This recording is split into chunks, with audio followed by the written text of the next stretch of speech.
Саламатсыздар ма 5-ші сынып оқушылары? Дүниежүзі тарихы бойынша 2-ші тоқсанға арналған ТЖВ тапсырмалары, соны талдайтын боламыз.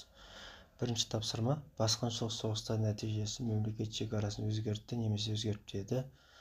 Тақырыбын ПТМС формуласы арқылы талдаймыз. Бұл жерде жауап ретінде біздің заманымыздан бұрынғы 6 ғасырда Парсы империясының шекарасы шығыста Орта Азияға, батысы жерорта теңізі мен Мысырға дейінгі аралықта алып жатты. Оңтүстік-батыс Азияда бірнеше мемлекет әр кезеңде өктемдік етіп отырды. Жаңадан құрылып отырған ірі мемлекеттердің тағдыры да тұрақты болмады.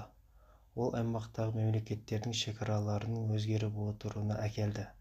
Біздің заманымыздан бұрынғы 8 және 7 ғасырларда Ассирияға солтүстігінде Урарту, оңтүстігінде Мысыр жері, батысы жерорта теңізі мен шығысы Мидияға дейінгі аумақ бағынышты болды.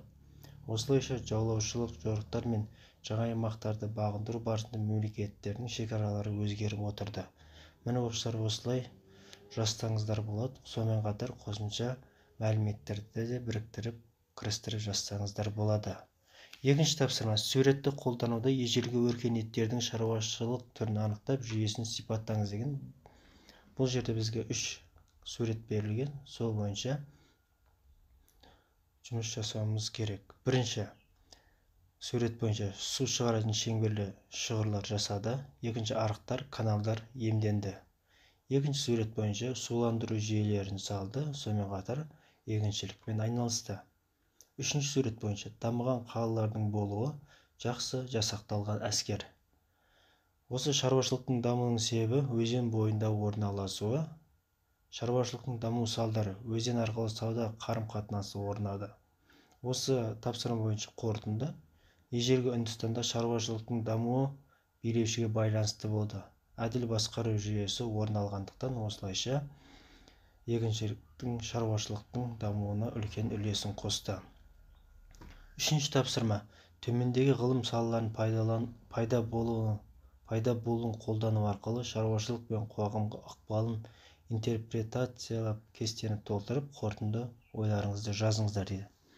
Бұл жерде ғылым саласы берілген. 3 ғылым саласы: астрономия, математика, медицина. Енді астрономия саласының қоғам мен шаруашылыққа тигізген әсері туралы. Астрономия үнділіктер жыл санау бойынша бір жыл 360 күнге, ол 12 айға, әрбір ай 30 күнге бөлінді. 5-6 ғасырларда үнді оқымыстылары жерді шар тәрізді екенін білді. Математика саласы: ауа райындағы өзгерістер, шаруашылық қажеттіліктерін жұлдызнамашылықпен есептеу бағытында білімдерін жетілдірді. Үшінші медицина саласы бойынша ежелгі үнділіктердің қасиетті кітабында әртүрлі аурулардың аталуы кездесті.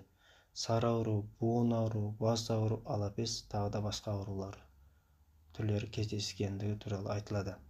Қорытынды ой: ежелгі үнді мәдениетінің басқаларға ұқсамайтын ерекшелігі ертеден ақ халықтар аузында аңыз болып келеді. Міне оқушылар, бізге берілген ТЖВ тапсырмаларын осылай орындап жазсаңыздар болады. Сонымен қатар қосымша ақпараттарды да кірістіріп жазсаңыздар болады.